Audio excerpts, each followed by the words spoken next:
Bien, amigos, siguiendo una tradición de Diario del 4 y con motivo del aniversario de esta Corporación Estatal de Radio y Televisión, hoy el 62, hemos aprovechado para hacer referencia acerca de un esfuerzo que está haciendo el gobierno dominicano por atacar la pobreza. Eso fue una obligación que se creó a partir de los resultados de un ejercicio de gobierno del 2000 al 2004 que nos dejó una deuda social enorme, un retraso terrible en lo que es la composición social dominicana. Por tanto, desde el 2004, 2005 comenzó inmediatamente a ejecutarse el plan, se ha venido cumpliendo con un programa y después un proyecto específico de combate a la pobreza. Hoy eso tiene un nombre muy específico ya. Se trata del Gabinete Social del Poder Ejecutivo, esta vez a cargo desde hace unos años de la Vicepresidencia de la República. El Gabinete Social lo compone todo lo que es las distintas acciones que se emprenden desde el Estado para combatir la pobreza, pero en su terreno, allá donde está localizada, donde fue ubicada, primero por un esfuerzo de investigación del Banco Interamericano de Desarrollo, que estableció un mapa, y luego por el trabajo del CIUBEN. Bien, sin más preámbulos, aquí están 4 ejecutivos de ese gabinete social. Saludamos la presencia de Rosa María Suárez. Ella es la directora técnica del gabinete social, por tanto con ella vamos a ceder la palabra en un momento, luego de decir que están también con nosotros Matilde Chávez, que es la directora del CIUBEN, la que relevó a los ejecutivos que fundaron eso. Está también Claudio Doñé, que es el director de los Centros Tecnológicos Comunitarios, una de las estructuras nuevas del Gabinete Social, y está también Altagracia Suriel, la directora del ProSoli. Así que con estos 4 ejecutivos vamos a conversar hoy. Quisiera que usted, dama, nos haga una introducción rápidamente, sí, para luego soltarla a los lobos. Bueno, quisiéramos realmente en primer plano agradecerle a ustedes la oportunidad que nos brindan de poder colocar en la opinión pública nacional las ejecutorias que se están realizando en el Gabinete de Coordinación de Políticas Sociales bajo la conducción y liderazgo de la doctora Margarita Cedeño de Fernández en su calidad de vicepresidenta de la República y coordinadora de todos los programas e iniciativas de política social. Estamos, como usted ha indicado, también quisiera aprovechar la oportunidad de felicitarles, realmente estamos de fiesta porque este es un buen instrumento de comunicación del país, el que tenemos que mantener y tenemos que proyectar, digamos. Bueno, en esa introducción quisiéramos indicar, estamos aquí para marcar las iniciativas de estos 2 años de gobierno que hemos estado impulsando para fortalecer la estrategia de salida de pobreza que estamos diseñando para la familia dominicana. Entonces vamos a escuchar de la voz de Altagracia todas las iniciativas en el marco del gran programa, digamos, de Progresando con Solidaridad y qué ha pasado, digamos, con el crecimiento que se dio en la unificación de lo que fue el programa de transferencias monetarias condicionadas, que usted hizo señalamiento inicialmente, con el enriquecimiento de del programa Progresando. Digamos que ese fue el gran impulso que se dio a avanzar hacia un programa de tercera generación de salida de pobreza, en donde no solamente se hacían las condiciones básicas, sino que se complementan con otros compromisos que las familias tienen que asumir para poder romper con la pobreza de las generaciones futuras, digamos. Y además la construcción de capital humano y social con el trabajo comunitario. Claudio nos va a ubicar, como usted bien dice, cómo se enriqueció el tema de cierre de brechas digital a través de los centros tecnológicos comunitarios. Con Matilde vamos a ver con la estrategia de focalización de estas políticas sociales, o sea, cuáles son los instrumentos que se utilizan en el país y que está disponible, digamos, para todas las instituciones poder dirigir sus políticas públicas focalizadas hacia las personas que tienen más necesidad. sin lugar a dudas, el Estado y el gobierno, la administración del presidente Danilo Medina ha procurado darle respuesta a una inquietud desde que se iniciaron todos estos programas, que es una forma de solidaridad del Estado con las clases más vulnerables del país. Pues ha habido un país como este muy controversial, siempre controversia. Cuando se habla del tema de la pobreza nadie cree, otros creen más, otros creen menos. Pero el asunto es que ha habido un programa que tiene ahí, se ha hecho un levantamiento reconocido nacional e internacionalmente. Comenzó con el primer programa, porque se hablaba de solidaridad, el programa de solidaridad. Y se habló de solidaridad y se hablaba de tarjetas, tarjeta y solidaridad. Y entonces se decía lo crítico luego del gran boom de solidaridad, porque efectivamente le llegó a la gente, decían, pero entonces es un culto a la pobreza, es mantener a la gente en la pobreza y castigando las arcas del Estado de por sí bastante débiles. Y entonces vino aquello de progresando con solidaridad. Yo creo que debemos iniciar por ahí, decirnos el por qué esto de progresando con solidaridad, qué significa eso y qué tenemos en ese sentido, qué es lo que hemos conseguido hasta el momento al articular esas dos acciones de Estado que han dado buenos resultados. Ahí está, gracias. Gracias. Progresando con solidaridad forma parte de la red de protección social del gobierno dominicano dirigido a reducir la pobreza.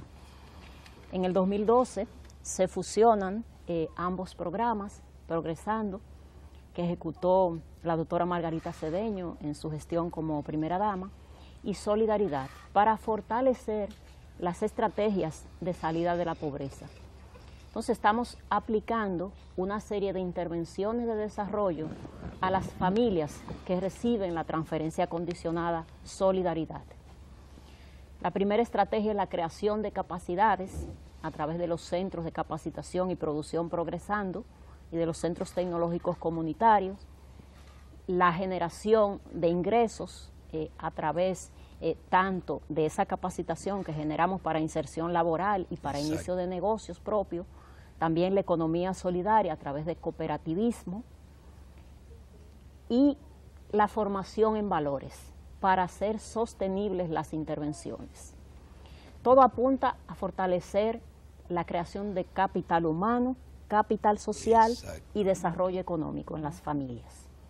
Entonces se fortalecen esas estrategias de salida y nosotros creamos ese enfoque para que esas familias generen pues ese capital humano que le permita entonces crear las condiciones para convertirse en familias de clase media. Y a eso apuntan nuestras intervenciones. Muy bien. Entonces, en ese mismo marco, habría que ver y dónde están los pobres y cómo calificar a los pobres, cuáles son las condiciones para considerar a una persona o una familia pobre, y si esa persona ya califica para salir de la pobreza, por lo que ya va a dejar de percibir aquellos programas. Siuben.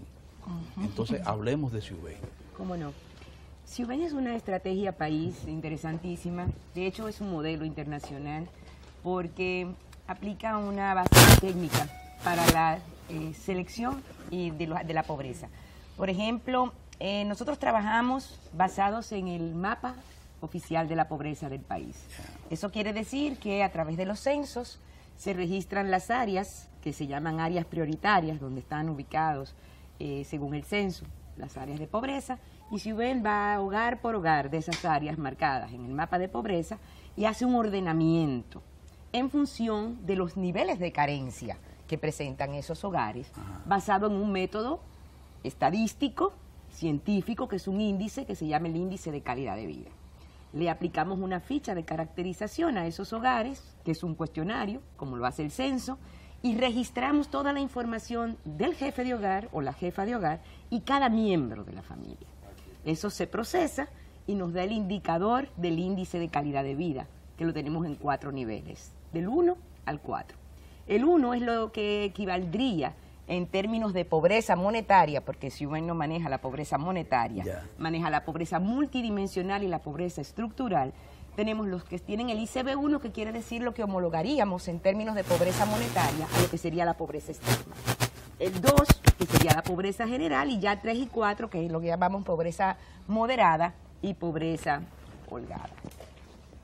Entonces, en función a eso, nosotros trabajamos con los programas que hacen intervenciones de pobreza de manera focalizada. De hecho, SIUBEN, en esta gestión que encabeza nuestra vicepresidenta, la doctora Margarita Cedeño de Fernández, ha abierto la información. Hemos estado haciendo publicaciones que permiten dar información de lo que es pobreza estructural, de las condiciones de vida de los hogares más carenciados del país, de las realidades de esos hogares en 4 dimensiones, en lo que respecta a la característica de la vivienda, en lo que respecta a la composición per se del hogar, cuántos miembros tienen, en lo que respecta al acceso a los servicios públicos, que es otra de las variables que inciden en la calidad de vida, y en lo que respecta a los niveles educativos de cada miembro del hogar. Con eso trabajamos, esos son los indicadores que manejamos, en adición a otros indicadores más que tenemos, y con eso entonces hacemos un diagnóstico, que es lo que manejamos los elegibles, tanto para la SENASA, con el régimen subsidiado de salud, como también para los programas de Progresando con Solidaridad y cualquier otra iniciativa que tenga el país en términos de política social focalizada. Muy bien. Claudio Doñé, los centros tecnológicos y las salas digitales en este proceso. Los centros tecnológicos comunitarios son una interesante iniciativa que se enmarca justamente dentro de este enfoque de cómo desarrollar capacidades para que los pobres sencillamente no sean simples receptores de ayuda oficial. La posibilidad de desarrollar o de incorporar a la gente excluida de los servicios básicos en términos de tener la oportunidad, la posibilidad de pasar de ser un simple receptor a ser un actor, a ser un constructor, diríamos, de su propia oportunidad de desarrollarse, está justamente vinculado a esta iniciativa en la que pudiera alguien pensar que en medio de la pobreza, tal vez lo único de lo que debería hablarse de las necesidades básicas de la existencia, alimentación, salud, vivienda, y alguien pudiera entender que es un sinsentido hablar de acceso a las tecnologías de la información y la comunicación. Pero de manera interesante podemos decir que no hay posibilidad de considerar que una persona excluida con limitaciones materiales, no hay posibilidad de dar el paso, de cruzar el puente al progreso si no puede ser incorporado a la sociedad de la información y la comunicación. En ese orden, el poner, el llevar a las comunidades más empobrecidas los medios a través de los cuales se pueden conectar con el mundo, a través de los cuales se puede desarrollar la oportunidad de hacer una ciudadanía responsable. Sin información no es posible. Entonces estamos diciendo de un instrumento que se ha habilitado para que los participantes en estos programas tengan in situ la posibilidad de conectarse con el mundo. Pero más que eso, los centros tecnológicos comunitarios son un enfoque de integralidad de la política.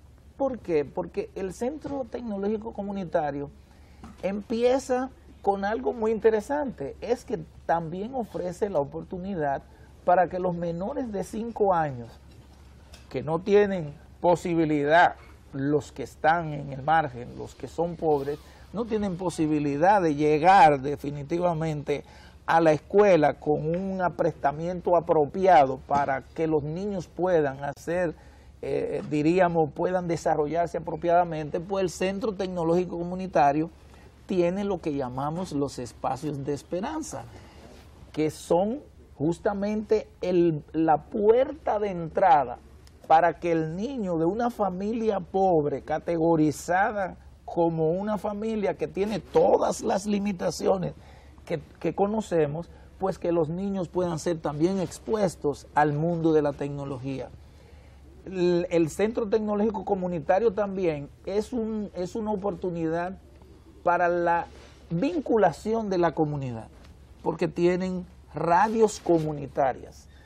La radio comunitaria es un instrumento. Emisoras pequeñas. Pequeñas emisoras. Localizadas en municipios. En el municipio. Sí. Y en cuadras, y a veces más de una por municipio. Y es importante acotar algo. Estamos hablando de una estrategia esencialmente fundamentada en la participación y apropiación de la comunidad del vehículo que se ha puesto en sus manos. De modo que los centros tecnológicos comunitarios, igual que los centros de capacitación Progresando, son dos instrumentos que operativizan esa estrategia del Gabinete de Políticas Sociales para incorporar a los pobres a ser sujetos de su propio desarrollo. Ya tenemos el entramado conceptual de todo eso, pero yo quisiera ir al detalle ahora. Pero hay un asunto que yo creo, sin embargo, yo sé que hay mucha información disponible, pero hay un asunto que salta a la vista. Nosotros, primero, nos impactó la pobreza que heredó el PLD en su segunda gestión. O sea, estamos hablando 16 de agosto de 2004.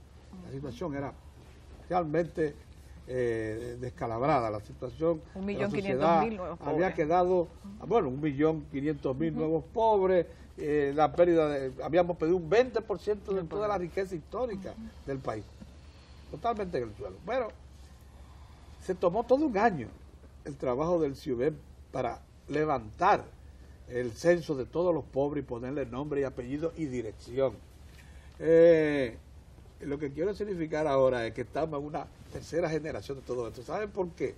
Porque fue posible gracias a que los gobiernos se han continuado y se ha respetado la ejecución del programa. Cualquiera diría, pasar a la formación del pobre para que pueda incorporarse a la actividad productiva sin haber resuelto la pobreza. Un momentito, es que todo esto tiene un proceso. Entonces, de eso quisiera que, por favor, antes de estar en los detalles, Rosa nos diga algo. Sí, estamos en la tercera generación. ¿Por qué llegamos ahí? Bueno, porque ya estamos en la capacidad, digamos, de poder transmitir, como usted bien dice, en los centros de capacitación lo que se hace es habilidades transversales que requieren las familias y los miembros de las familias para poder insertarse en el proceso productivo formal o para poder incorporarse a iniciativas de emprendedurismo. Y ahí se les habilita además para conjuntamente con el Infotet, para poder tener en algún oficio o en algún... Exactamente. Sí.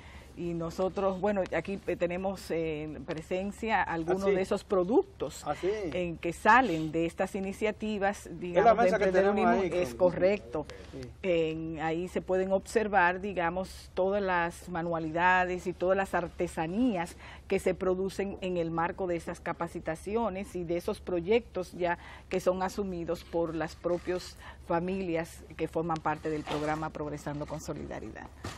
Pero además hay otras iniciativas, digamos, que se hacen en el marco de la coordinación de la doctora Margarita Cedeño de Fernández, que tienen que ver con el cierre de brechas de algunos servicios sociales.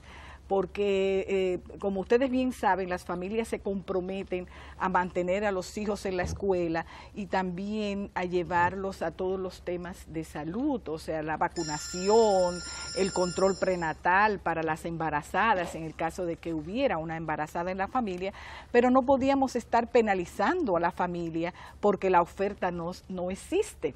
Entonces, desde el Gabinete de Coordinación también se hacen proyectos y programas en el área de la salud, conjuntamente con el Ministerio de Salud, para poder cerrar esas brechas de oferta, para mejorar, digamos, la oferta de servicios. Por eso ustedes ven que estamos 504 centros de atención primaria, se están rehabilitando desde el gabinete conjuntamente con el Ministerio de Salud para poder mejorar la habilitación de estos centros y nuestras familias puedan cumplir con las condicionalidades de llevar sus hijos a vacunar, que puedan ser atendidos. Se están ahora mismo construyendo alrededor de 24 nuevos centros en aquellas zonas donde no existían estos centros primarios, se están equipando Además, en el sur, en el hospital de Pedernales, que se detectó como un gran problema, digamos, de acceso a servicios, ese hospital, el gabinete lo está construyendo totalmente, digamos.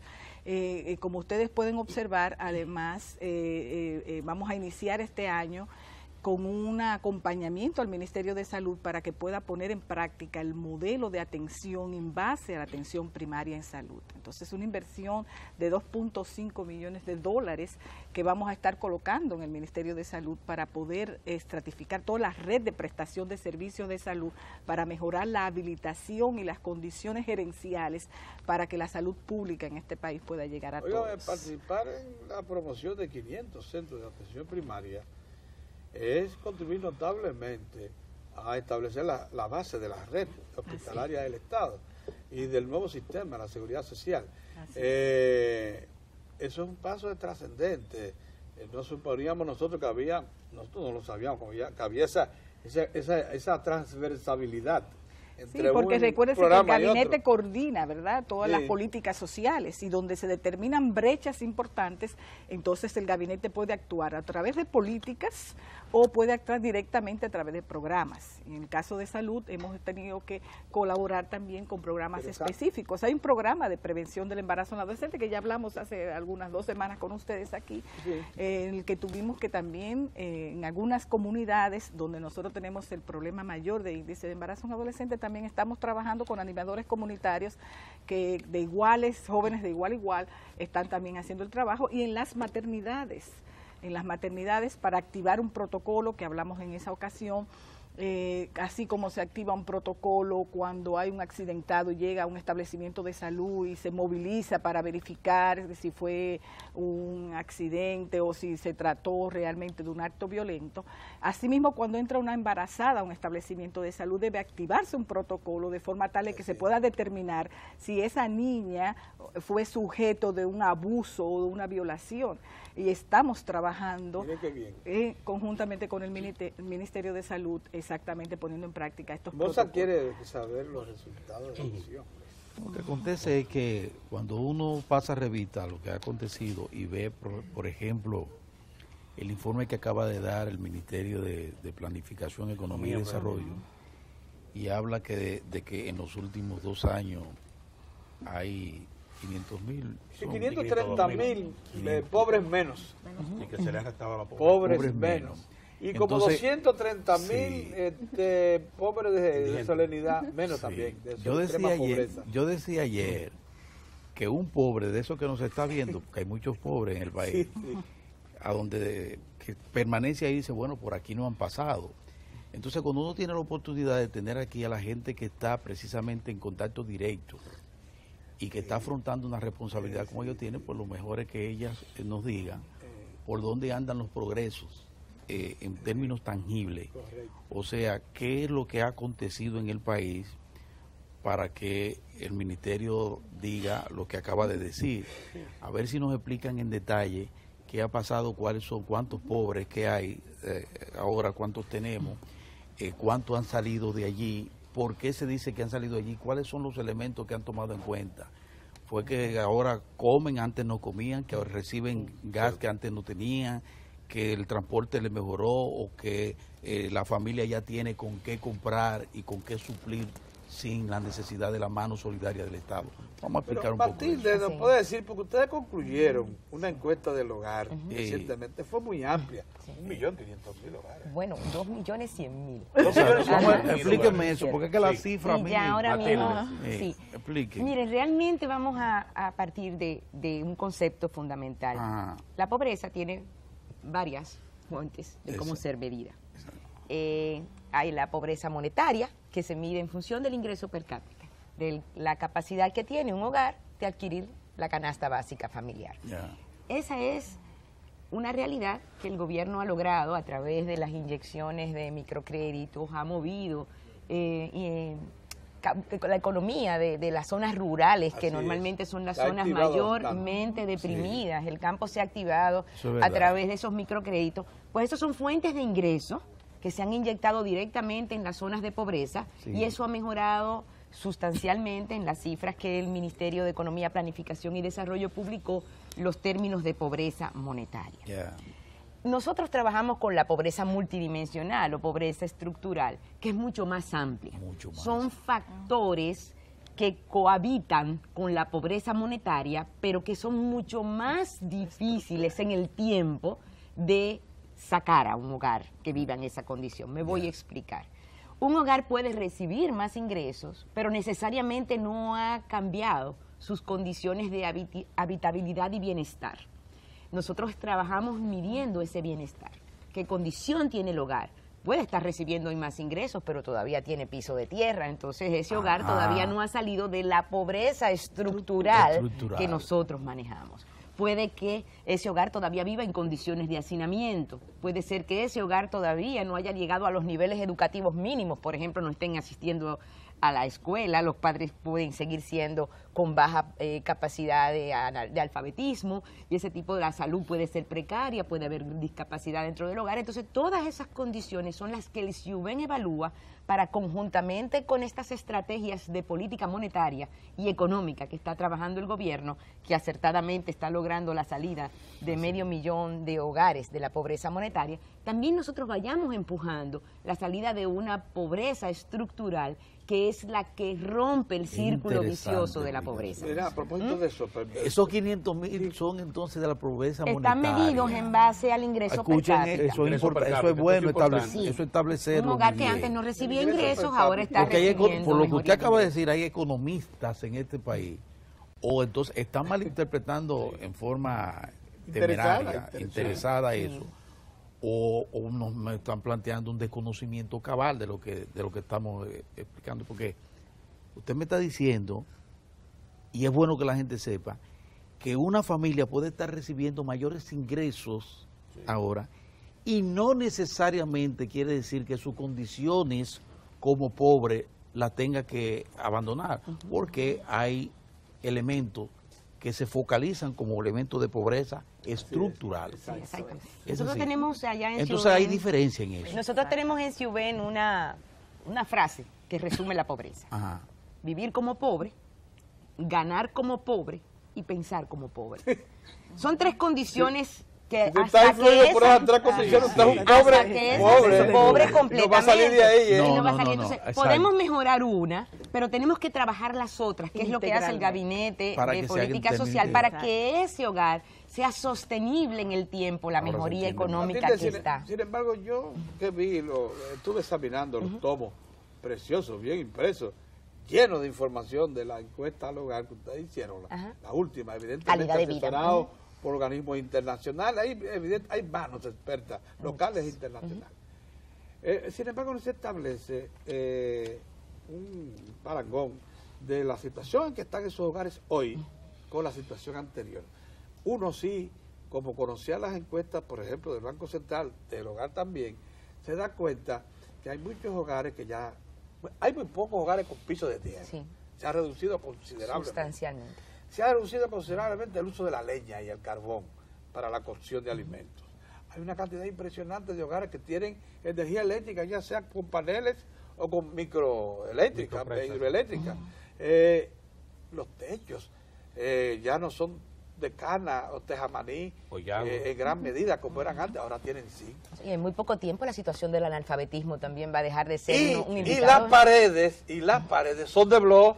Entonces, sería bueno establecer... El zinc sigue siendo el material predominante en el país, pero las paredes definitivamente han tenido muy buena evolución, definitivamente. Ha habido, yo vi como que ustedes lo hicieron mucho hincapié, yo sé cómo son las instituciones gubernamentales, no les gusta hacer comparaciones para que no se la tilde, no se las manche políticamente, pero la verdad es que cuando usted ve eso y lo compara con encuestas que habían salido del Banco Central de otros tiempos, el cambio ha sido sorprendente. Sí. Ha habido cambios. Ha habido cambios, sobre todo en lo que son las características físicas de la vivienda. Han habido el acceso a los servicios públicos, también ha sido una fuente. Hay hogares consumiendo agua potable. El 98% de los hogares dominicanos a nivel del territorio nacional tienen acceso a la red del tendido eléctrico. que eso 98%. es mucho, un 98%, apenas un 2% ubicado en la zona muy apartada, en la zona muy rural, que todavía no tienen acceso a la parte de energía eléctrica. Igual ha mejorado sustancialmente todo lo que tiene que ver con el manejo de los desechos sólidos, ha mejorado sustancialmente la parte del agua, aunque hay hogares todavía que por razones de infraestructura pues pública ya no se habla como ya no se habla del gran logro con los programas de electrinización que a mí me parece tan odioso. Ahora mismo nosotros estamos trabajando no hay cosa con que me parezca INAPA. más odioso que eso. El INAPA está usando la información de Ciuben, que de eso también quiero hablarles, para identificar los hogares que declararon que no tienen agua potable, que no reciben de agua potable. Entonces, eso es importante. Estamos trabajando en conjunto con el INAPA en darle la información de esos sectores que concentra una gran cantidad de población pobre que no tiene agua potable, y entonces estamos trabajando en los accesos de agua potable a esos hogares. ¿Cuántos hogares pobres? La encuestadora visitaron 2.100.000, te dice. ¿Cuántos hogares pobres hay? Nosotros tenemos de la base de datos del Ciuben, que recuérdense que es la base de datos que concentra hogares pobres, porque ahí es que nosotros tenemos que hacer la diferencia de lo que es el censo y de lo que es Ciuben. La base de datos de Ciuben, todos los hogares que registra son hogares pobres, solo que hay unos que están en pobreza extrema y otros en pobreza que diríamos un poco más holgada, cubren sus necesidades básicas, y que es lo que llamamos pobreza holgada, ¿verdad? Y pobreza moderada. Pero realmente Ciuben tiene un porcentaje muy alto en su base de datos de hogares pobres, porque básicamente lo que recoge son los hogares pobres del país. Entonces no es un número que podríamos ofertarlo, ofrecerlo como que ese es el indicador de pobreza del país, porque yo puedo hablar que el 60% de la base de datos del Ciuben, pero Ciuben resulta que todos los hogares que recoge son pobres, entonces podríamos hablar... Si todo el 60% de la base de datos del Ciuben, 2.100.000 hogares, puede ser entonces que faltase un millón más de hogares. Aproximadamente. Ciuben recorre, si el promedio por hogar de habitantes, ¿verdad?, de miembros del hogar, está en 3.2 aproximadamente, entonces estaríamos hablando que tendríamos 6.4 millones de personas registradas en la base de datos de Ciuben, básicamente. Porque esos son hogares. Pero los 2.100.000 son hogares que se multiplican por la cantidad de personas que en yo él habitan. estoy diciendo la cantidad de hogares que no se visitaron en la encuesta. Sí, todo lo que no están dentro dentro... el 60, estuvo pendiente de ser visitado 1 millón. Sí, lo que pasa es que si no están dentro de las áreas prioritarias, realmente Ciuben no tiene ninguna razón de invertir recursos en registrar hogares que están fuera de zonas de pobreza. Porque Ciuben lo que hace básicamente es registrar hogares en pobreza, para nosotros tener como si fuese un laboratorio, vamos a llamar así, de observación y de cuantificación de realidades, para que sobre esas realidades trabajemos lo que son políticas públicas, políticas sociales, que esa es la idea. Hay contingencias. Matilde, ¿y cómo me hago la pregunta? Porque muchas veces, como nosotros somos profesionales de la información, nos toca ir a muchos lugares, pero a veces uno se encuentra con situaciones especiales en un lugar donde tú observas por el visual, o sea, el estructural, de que es una comunidad con cierto nivel de ingresos buenos, tienen acceso a la tecnología en muchos hogares. Sin embargo, uno se encuentra con pequeños bolsones. ¿Cómo localizar ese ciudadano, esa ciudadana? Sí. Muy buena pregunta. De hecho, el censo, el levantamiento de información, porque realmente no me gusta llamarlo censo, pero nosotros tenemos un registro de hogares. El levantamiento de información 2012 incorporó lo que nosotros le llamamos bolsones de pobreza. Normalmente eso se da en los centros metropolitanos, en las áreas metropolitanas, que se van creando núcleos pequeños que no aparecen en el mapa de pobreza, porque estamos hablando de sectores como la Yuca de Naco, como la Puya de Arroyo Hondo, que son barrios que se quedan insertos dentro del desarrollo, pero con condiciones y características. Esos están incluidos en la base de datos del Ciuben. Eso está incluido. Están incluidos en la base de datos del Ciuben. Se hizo un levantamiento de esos núcleos, pequeños núcleos que quedaron en las áreas de desarrollo, y entonces los que tenemos. Hay contingencia, por ejemplo, dentro de todo ese gran plan y esa gran responsabilidad que ha asumido el Estado, a través de gente como ustedes que están bastante fajadas con eso, que crean situaciones. Por ejemplo, en materia demográfica, que es un factor primordial, nosotros tenemos un problema. Está, por ejemplo, el asunto de los embarazos en adolescentes.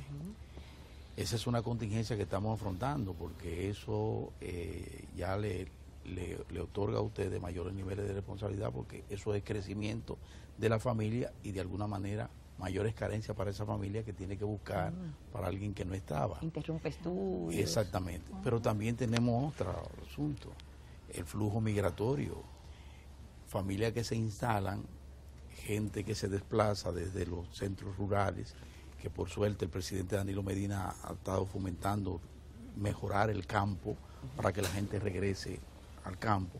Pero mientras tanto hay un desplazamiento natural hacia las zonas urbanas, y eso está siendo ocupado por haitianos, nacionales haitianos, eso hay que decirlo. Y se están colocando como familias ya instaladas allí. ¿Cómo manejan ustedes ese tipo de contingencia? ¿Eso se va incorporando? ¿Cuál es la respuesta que tiene el gabinete social frente a contingencias de esa naturaleza, de orden demográfico, de familia y ese tipo de cosas? Lo primero es que Siuben registra obligatoriamente por número de cédula. ¿Por número? De cédula. O sea, no hay forma de tú pasar a los registros de Siuben si no estás cedulado. Tiene que tener registro civil. Obligatoriamente. No es que no recogemos las personas que no tienen cédula. Están recogidas. Cuidado, porque ahí están instalados ahí. Están recogidas. Lo que pasa es que tienen un código especial que le dice no documentado.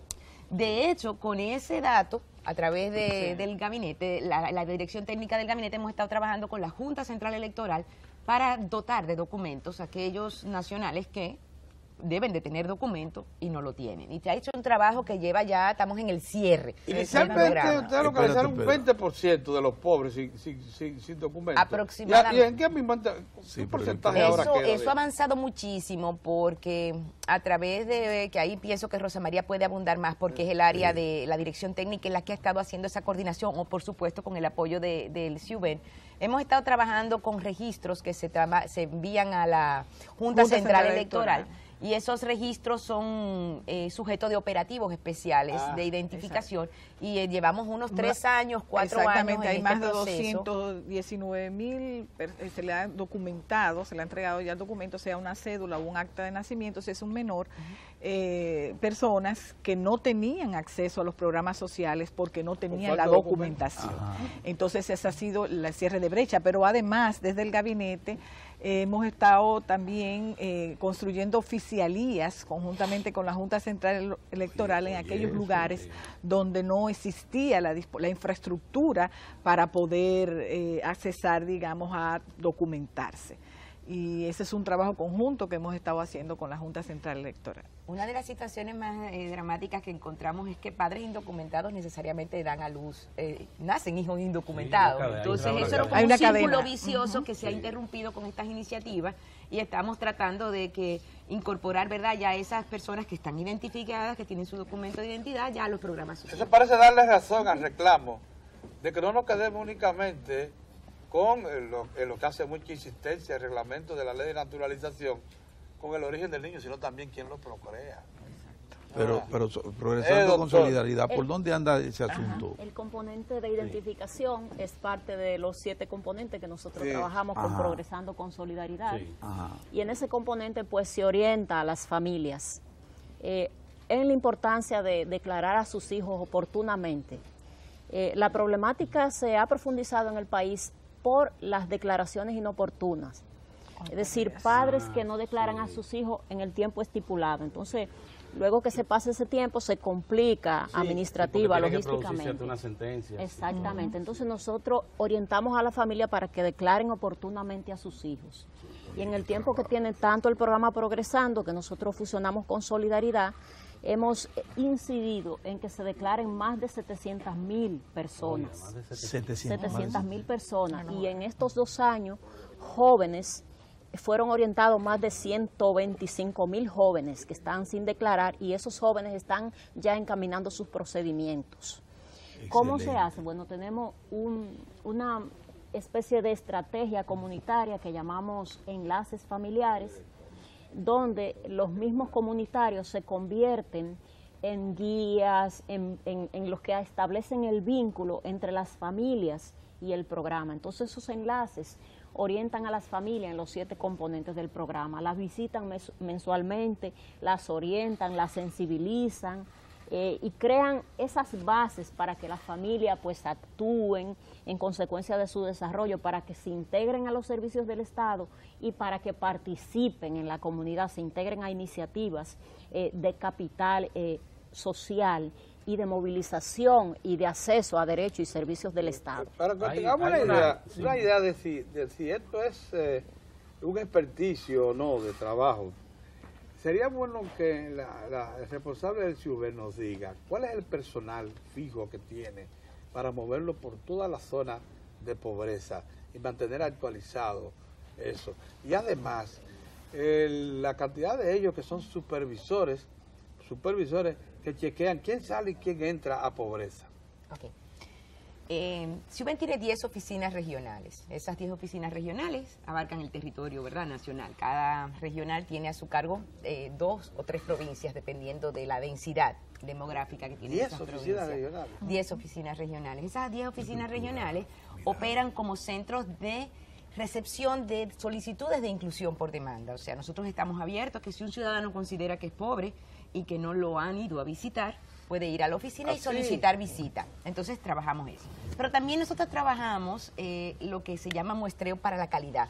Estamos constantemente, porque CIUBEN cada 4 años debe hacer un levantamiento masivo a nivel nacional para actualizar su base de información, pero durante esos 4 años no estamos inactivos. Estamos haciendo lo que llamamos un muestreo de calidad, donde por provincia vamos seleccionando para ver qué ha variado del hogar, qué consistencia tiene. En adición, Progresando con Solidaridad nos manda mucha información que requiere que sea actualizada, porque como ellos están trabajando directamente con las familias, puede que haya nacido un nuevo miembro, puede que haya muerto el jefe del hogar o que haya sencillamente cambiado de jefe de hogar. Entonces, toda esa dinámica nos tiene una operatividad constante dentro del sistema único de beneficiarios. Yo digo, debe haber un ejército, entonces. No, en CIUBEN somos 280 empleados a nivel nacional eficientemente. Lo que también tenemos son nóminas de elegibles para levantamientos masivos. Por ejemplo, si en una provincia determinada hay un gran levantamiento, nosotros tenemos gente dentro de esa misma comunidad que ya ha sido depurada, que ha sido entrenada y se contrata provisionalmente. Tengo entendido que también se asocian a los grupos religiosos organizados, comunitarios, así es.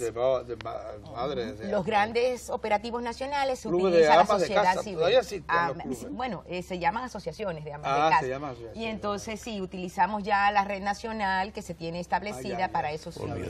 Pero eso es para el estudio masivo. La operación diaria de CIUBEN normalmente la ejecuta el mismo personal. Esa red social, también interviene cuando se entregan las tarjetas. En el momento que nosotros pues integramos esas familias que categoriza CIUBEN como pobre 1 o pobre 2, nosotros las integramos en el programa Progresando con Solidaridad.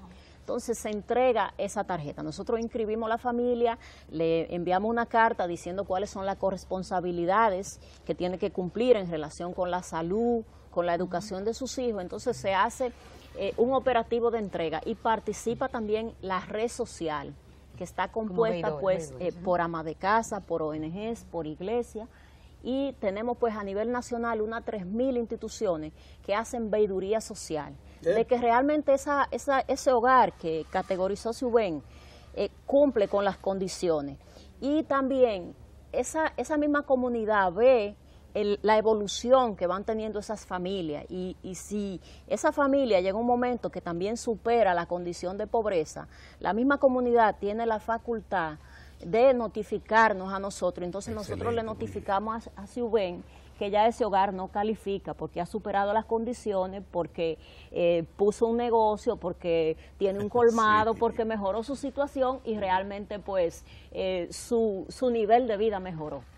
Y con Progresando también y profundizando en la pregunta de Cava, de un programa de tercera generación, ProSol hizo un programa de tercera generación. ¿Por qué razón? Bueno, al inicio los programas de transferencias condicionadas empezaron con la creación de capital humano enfocados en lo que es educación y salud.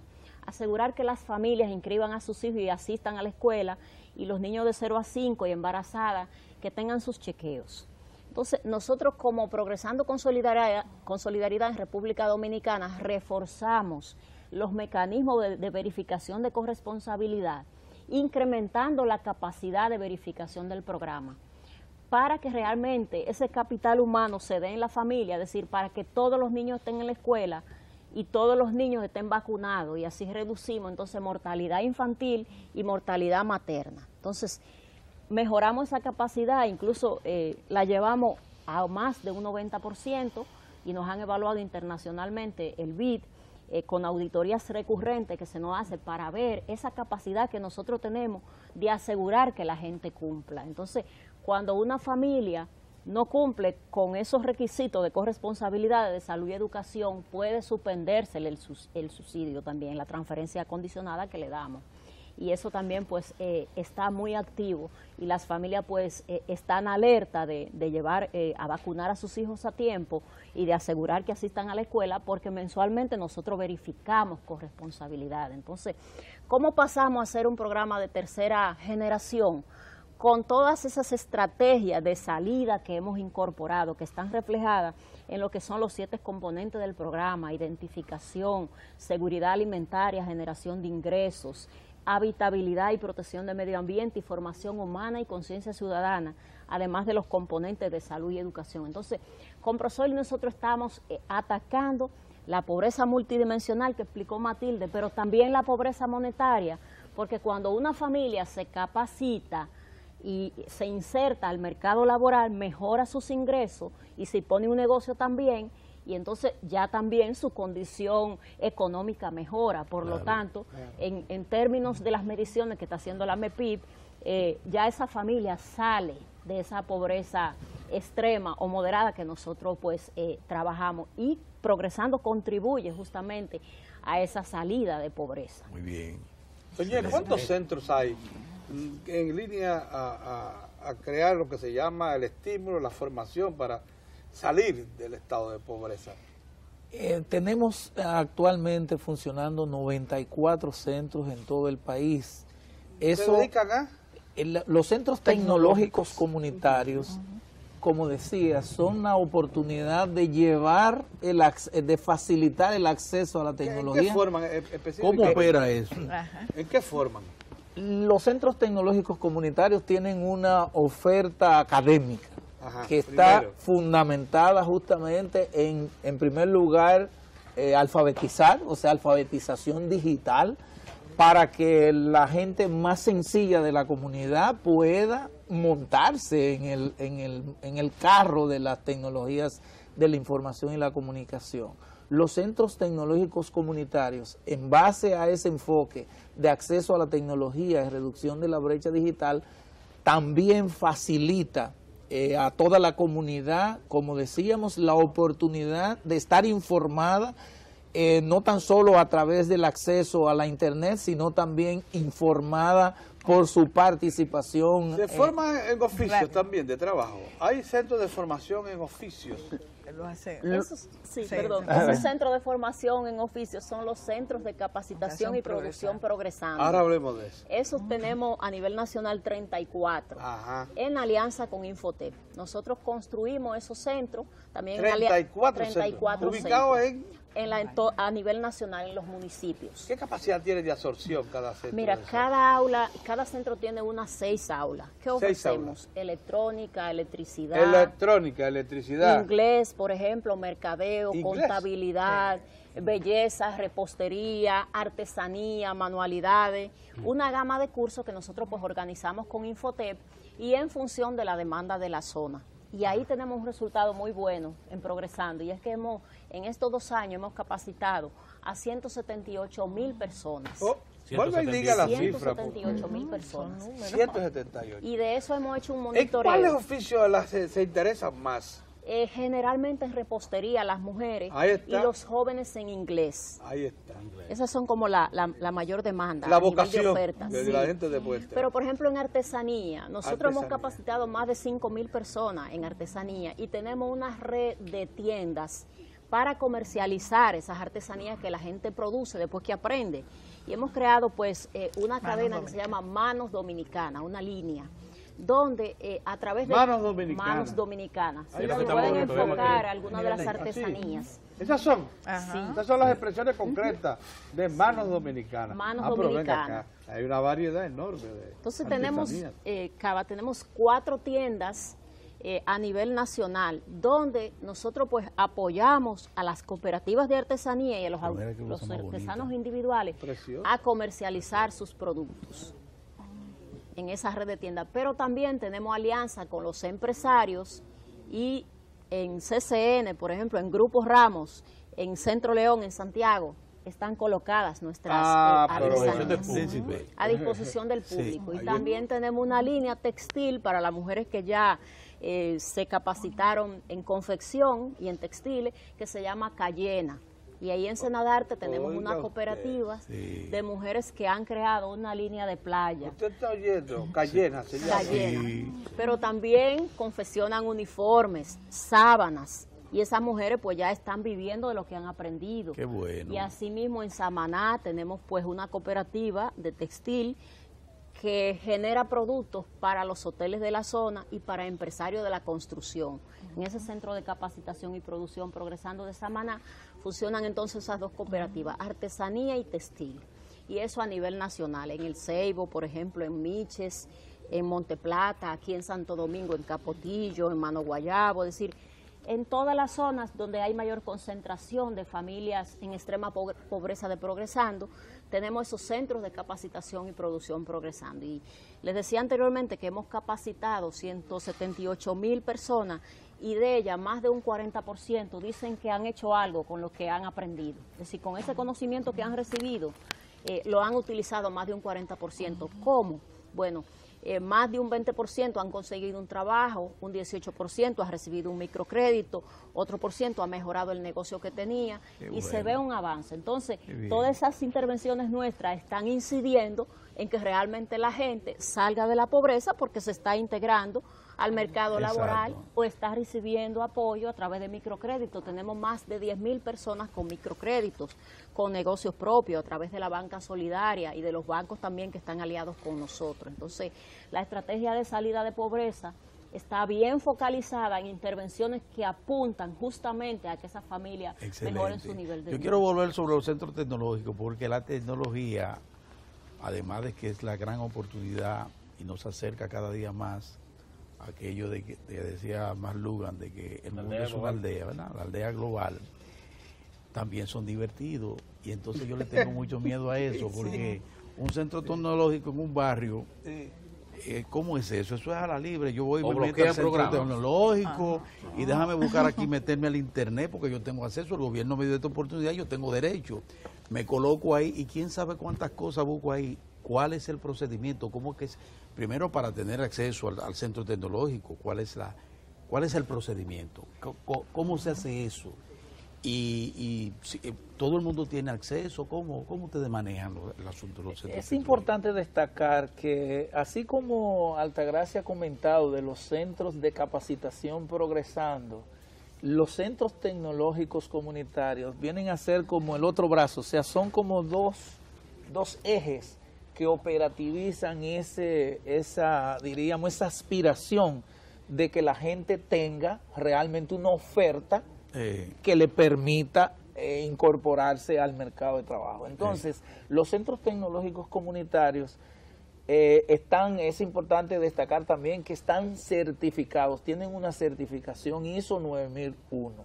Por tanto, el sistema de gestión, hay un sistema de gestión de calidad. Vea, ahí en pantalla tenemos un sistema de gestión. ¿Cómo llegó esa muchachita ahí? De calidad de los servicios. Sí. Entonces, es una combinación de la participación de la comunidad, porque la comunidad participa en la gestión del centro, pero nosotros tenemos la responsabilidad de asegurar la calidad de los servicios. Por tanto, el acceso no es, diríamos, un centro comunitario no es un espacio abierto para que cualquiera haga lo que quisiera, sino que hay una propuesta, o sea, hay un currículum, hay una oferta estructurada. Es cierto que hay un espacio para acceso a Internet, pero está administrado.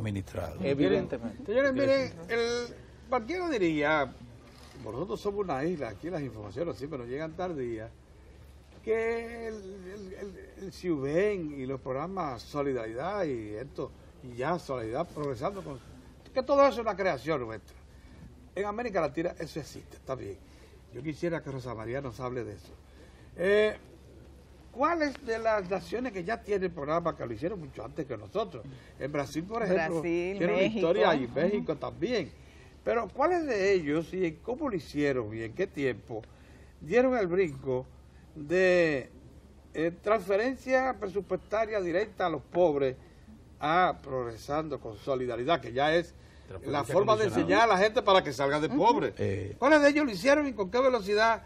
Bueno, la verdad que nosotros, bueno, sí, por supuesto, como usted ha señalado, hay 18 países que tienen programas de transferencia monetaria condicionada, y los dos primeros países, como usted señaló, que empezaron estos programas fueron Brasil y México. Pero nosotros hemos sido líderes en muchos de estos, innovadores en muchos de estos procesos. Incluso nosotros estamos haciendo pasantías, aquí han estado viniendo a observar las buenas prácticas de nuestro programa.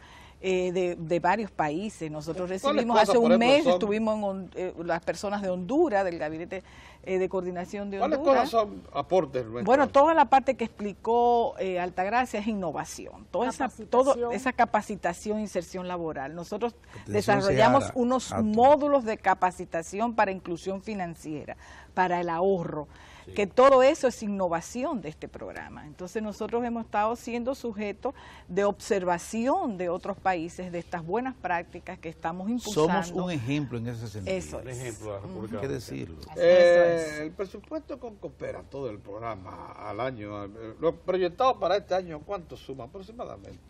Hay 20.000 millones, digamos, en todo lo que es... 19.000, 20.000, sí. Exactamente. El 70% de ello hay que saber que todavía son las transferencias monetarias condicionadas. 70% de eso es transferencia. O sea, que hay que saber... Ahora estamos transfiriendo 800, ¿cuánto? En transferencia monetaria condicionada tenemos 695.000 familias. Estamos en esta semana incorporando 12.000 más. 695.000 ahí. Vamos a superar las 800.000. Sí, la vamos a superar. Nosotros, Esa es la meta. Danilo Medina nos asignó una meta de incorporar 200.000 nuevas familias. Y de esa ya en los 2 años, justo en esta semana estamos completando la primera 100.000. Bien. Estamos, la transferencia... Solidaridad transfiere a los hogares pobres 800, ¿cuántos pesos?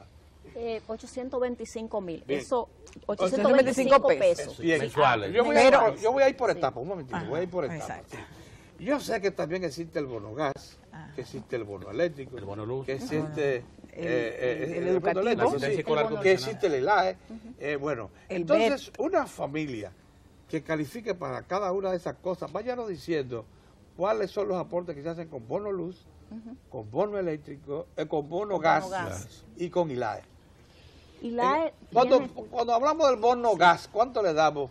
225 pesos. ¿Eso alcanza para cuántos galones? Eso como 2 galones de gas.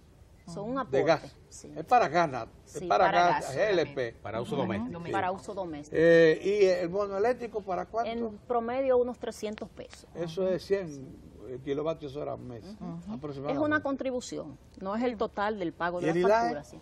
El ILAE tiene 2 modalidades. El incentivo a la educación escolar a nivel básico. Ahí le damos cuánto por muchachito 150 pesos por niño. Por niño. Sí. Y el bono Estudiando Progreso, que lo hemos creado recientemente en coordinación con el Ministerio de Educación para frenar la deserción escolar en media. En la educación media. En la educación media. Entonces ahí se da 500 pesos si están en primero y segundo de bachillerato, 750 si están en tercero y cuarto, y 1.000 pesos si están en formación técnico profesional por hijos. Y ahí ese es un programa reciente. Ese es un programa reciente. ¿Y cuántos beneficiarios hay? Y hay ahí unos 400.000 estudiantes beneficiarios. Óigame, el programa es reciente. Y hay 400.000 ya beneficiarios. Claro, porque eso incide en el incremento de la matrícula, porque los padres, en vez de mandar a sus hijos a trabajar, pues deben asegurar su asistencia a la escuela. ¿Y qué hace el Prosoli por los ancianos, los que se quedaron fuera de toda ayuda, pobres de solemnidad? Bueno, hay varias modalidades de ayuda. Hay hogares pobres que están constituidos por envejecientes, entonces ahí reciben la transferencia a Comer Primero, pero también reciben beneficios también del Consejo Nacional de Envejecientes a través de PROVEE, de apoyo directo en alimentación. Por ejemplo, también con Progresando reciben Progresina, que es una harina fortificada para desnutrición a ese nivel de envejecientes. Y otro tema muy importante que es la inclusión en actividades de desarrollo. Por ejemplo, en capacitación. Nosotros tenemos más de un 10% de personas capacitadas son envejecientes que no quieren quedarse rezagados, sino que quieren aprender un oficio, que se están alfabetizando, que se han alfabetizado, pero también que quieren aprender artesanía, que quieren aprender alfabetización 22%. digital. Sí, 22%. Sí, de envejecientes. Entonces, hay toda una estrategia de inclusión, tanto en los centros de capacitación Progresando como en los centros tecnológicos comunitarios, como en actividades de participación social. Muchas de esas envejecientes son las líderes de los clubes de madre y del... ¿Cuántos beneficiarios tenemos en el bono gas ahora mismo? En bono gas te puedo decir. Es bueno, y también el bono eléctrico para que sepamos cuántas familias estamos asistiendo en eso. El bono gas es lo que impide que corten leña. Sí, Exactamente. Es una cosa sorprendente el valor que eso tiene. En bono gas estamos beneficiando 840.000 hogares. ¿Cómo? 840.000 hogares. Sí, con 2.339.000 pesos ¿Y por bono año. luz? 2.200 millones se aplican en eso al año. Y en bono luz 2.089. ¿Y cuántos hogares tenemos en bono luz? Es el mismo, 845.000. Oiga. Porque hay que señalar que todos los hogares que reciben Comer es Primero e ILAE también reciben bono gas. En total, si sumásemos todo, si sumásemos una familia, si le pegásemos a todos los programas. Alrededor de 3.000 pesos, ¿verdad? Alrededor de 3.000 pesos. Promedio pudiera No estar está recibiendo mal, la familia. ¿Y cómo va a estar mal? No está mal, ¿eh? Creo que no. Y los inician el proceso. Una de las cosas, seguimos afiliados a la tarjeta Solidaridad, con sus distintas ventanillas. Esos señores aprendieron ya a participar en el sistema bancario, así sea por esta vía. Así es. Eso lo ponen. Y yo pienso también que es muy importante porque siempre se ve como que las transferencias condicionadas es como un subsidio a pobres. No, aquí le Pero han también dicho es una dinámica asistencialismo. económica nacional.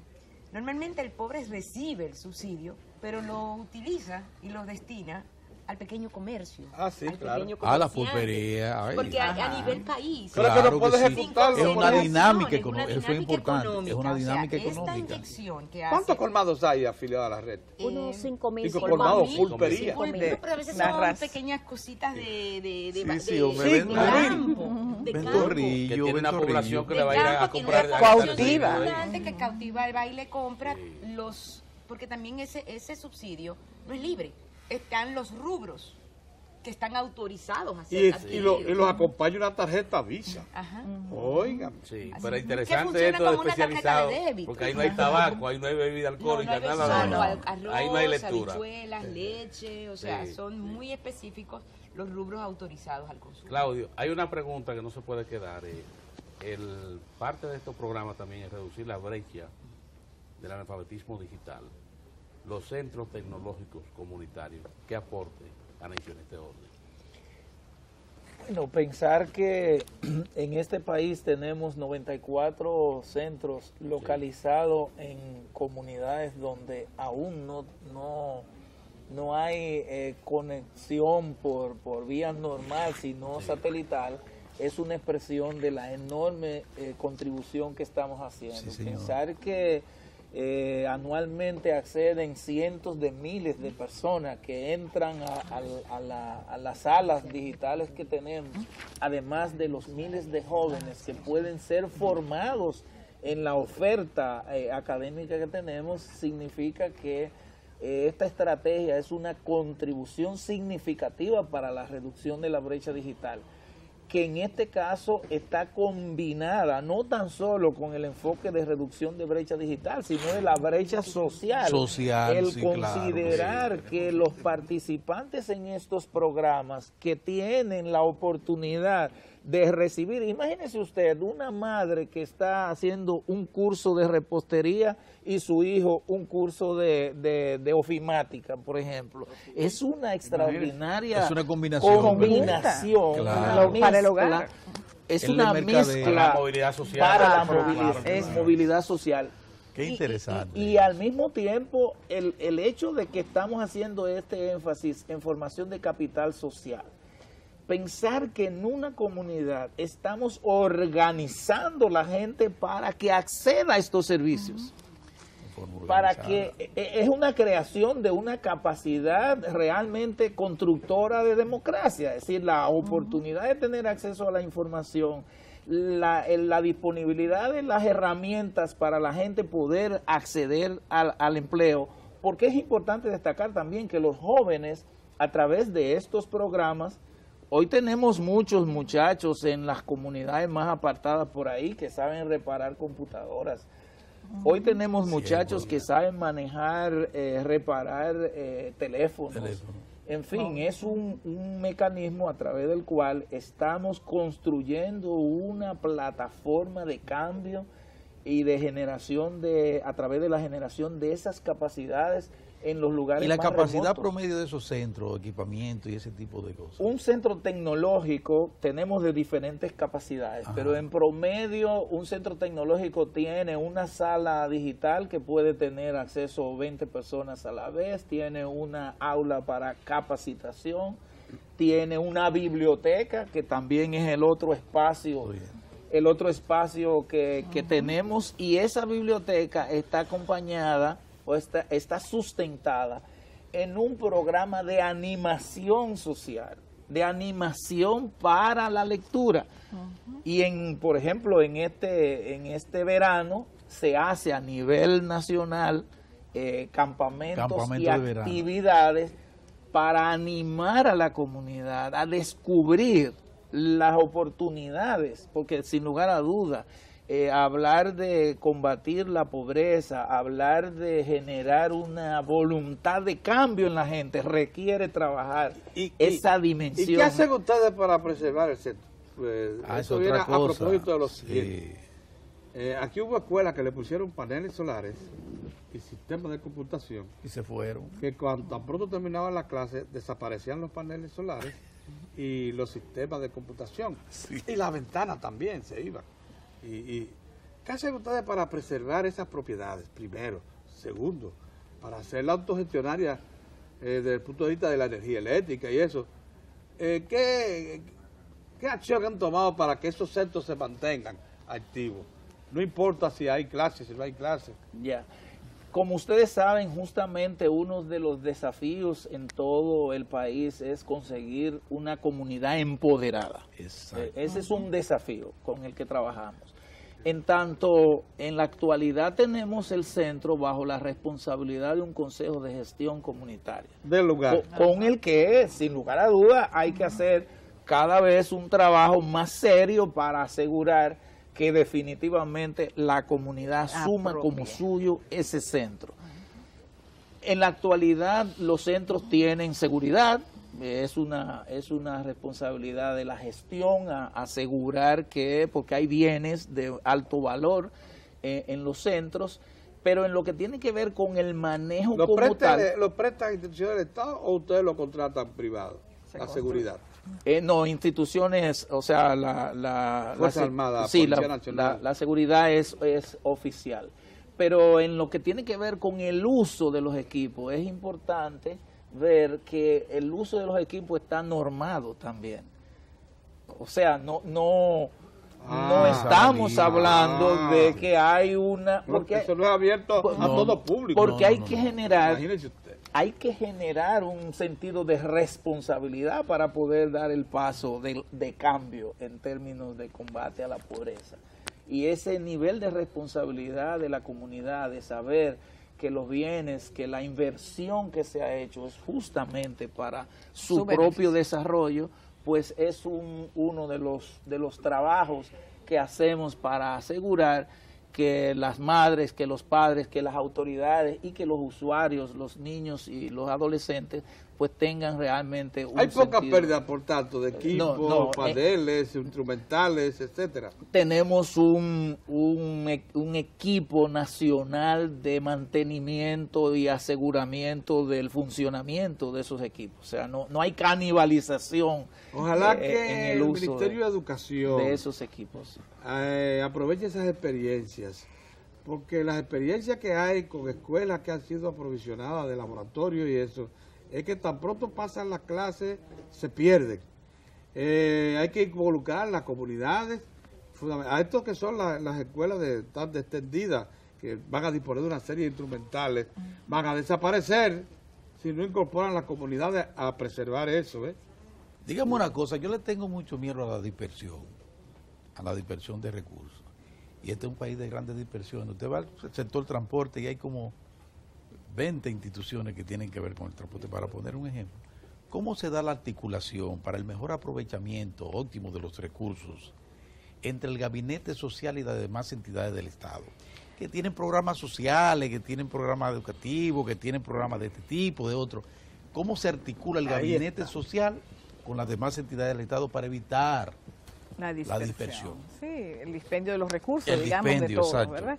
Bueno, realmente en el Gabinete de Coordinación de Políticas Sociales hay una serie de instituciones que reciben su presupuesto a través del gabinete. El recibir su presupuesto a través del gabinete nos garantiza un nivel de coordinación en el marco de la formulación de ese presupuesto, que está demandando para este año que sea una formulación por resultados.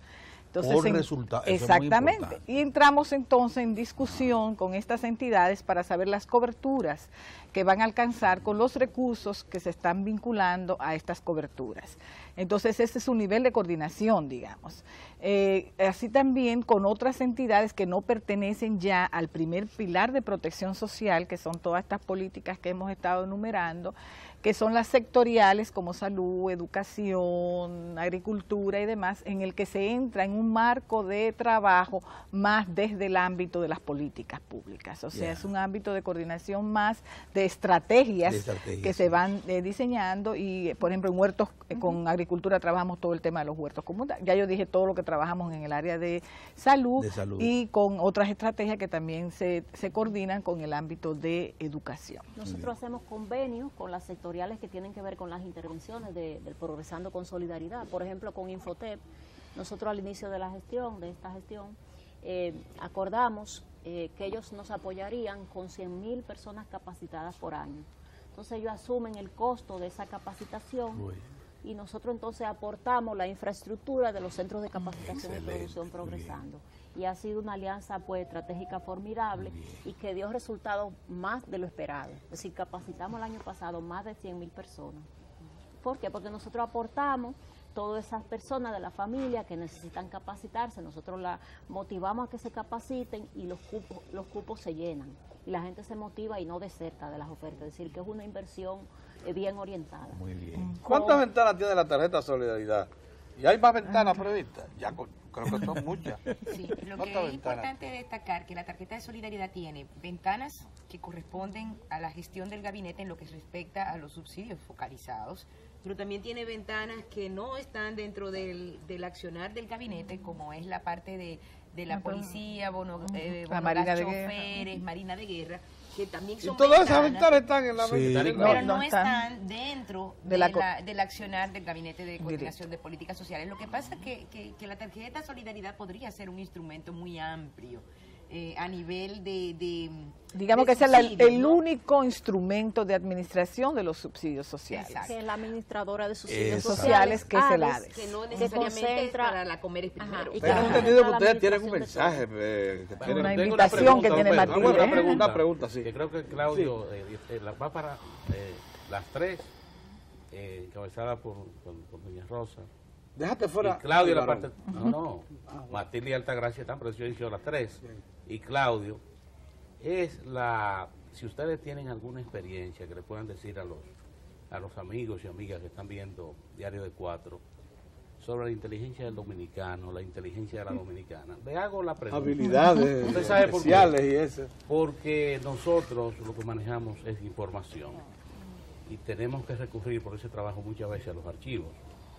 Y ciertamente uno se encuentra, por ejemplo, hace 17 años, le cuento, ustedes ven los diarios, y una de las cosas que se le cuestionaban al presidente de la República en ese momento, que era el doctor Leonel Fernández, es que invertir en centros de laboratorios de computadores en un liceo del Estado era perder tiempo. Y después cuando vienen con las primeras salas digitales, se hablaba que eso era botar recursos, porque un pueblo de analfabeta, que lo que había que enseñar era leer y escribir, y viene este presidente con un programa así, de la inteligencia del dominicano? Cuéntenme, ¿qué ustedes pueden decir?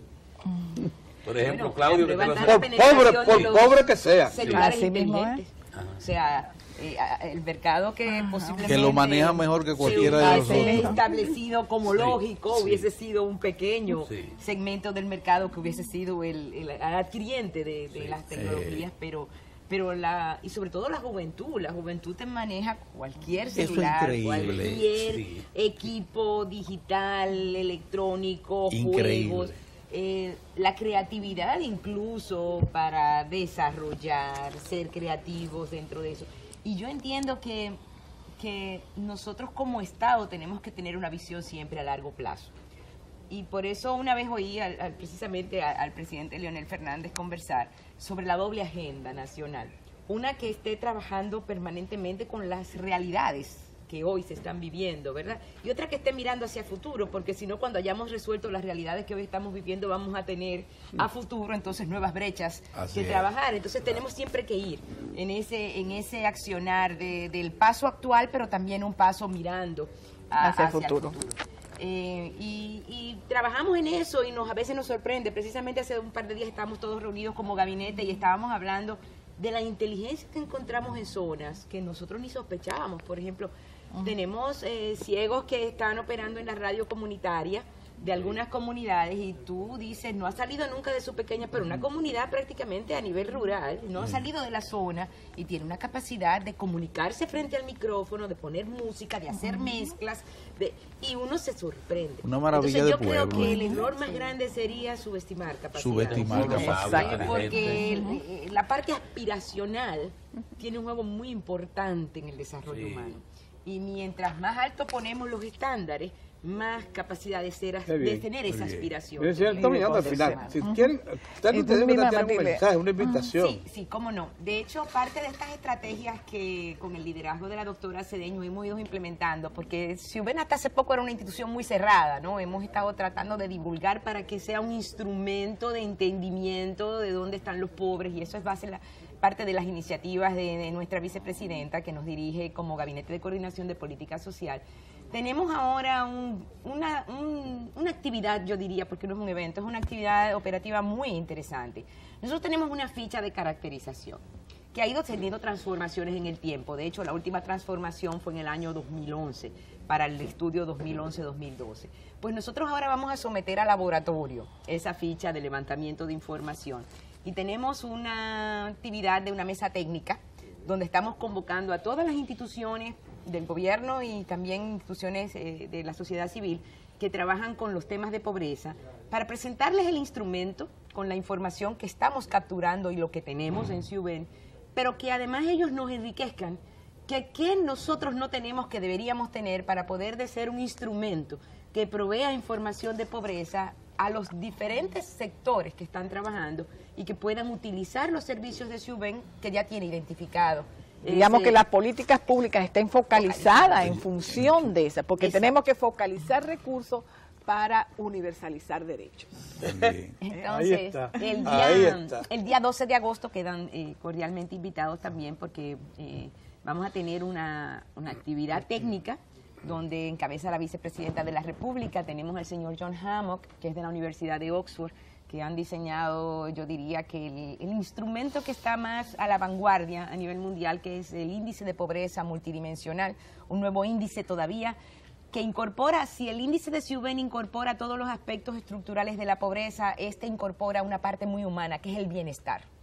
¿Cómo se siente el yo hogar? Vi algo publicado, sí, ya se está y la difundiendo vice ese concepto. estuvo en Berlín precisamente con una disertación brillantísima que estuvimos trabajando con esta incorporación, porque es el lado humano de todos estos indicadores técnicos, estadísticos que manejamos. Entonces, precisamente el objetivo que tenemos es hacer como un laboratorio de ideas crítico-analítico para salir con una ficha enriquecida, ampliada del SIUBEN, de manera que el próximo levantamiento pueda llenar expectativas de todos los sectores que trabajan. Yo creo que hemos celebrado este aniversario de la mejor manera. De la mejor manera. De la mejor manera. Mire por qué, porque la Corporación Estatal de Radio y Televisión, como su nombre lo indica, está precisamente responsabilizada de promover, dar a conocer políticas públicas que tengan incidencia, qué más que esta política pública que evidentemente alcanza a amplios sectores de la población dominicana y a las más carenciadas, sí, a las más carenciadas, que es la que más nos interesa. Así que agradecemos mucho la presencia de Rosa María, que ha estado como directora técnica de todo esto, articulando esto, a Matilde Chávez, a Altagracia Suriel y a Claudio Doñé. Pero yo quiero decir algo. Sí. Y a Claudia, que nos trajo Julieta. Es bueno decir que estos programas están bajo el escrutinio de organismos internacionales como eso es muy importante. el Banco Mundial. Banco Mundial y el Banco Interamericano de Desarrollo. Y el Programa de Naciones Unidas. Y el PNUD. Entonces, Programa de Naciones Unidas para el Desarrollo. hay un rigor técnico que reclaman estos organismos. Incluso hacen aportes financieros, en el caso del Banco Mundial lo ha hecho. Definitivamente. Y una cosa importantísima es que en el manejo de los recursos, ya ustedes saben que no hay posibilidad de entrar un solo peso sin que ellos estén asegurando. De todas maneras, agradecemos también que esos organismos estén del lado de este programa, que ya, como hemos visto, tiene repercusión en toda la región. Así es. Hemos sido promotores de iniciativas nuevas en el campo de la asistencia a los pobres. Muchas gracias. Muchas gracias. Sepan ustedes que cuentan con nosotros cada vez que nos requieran.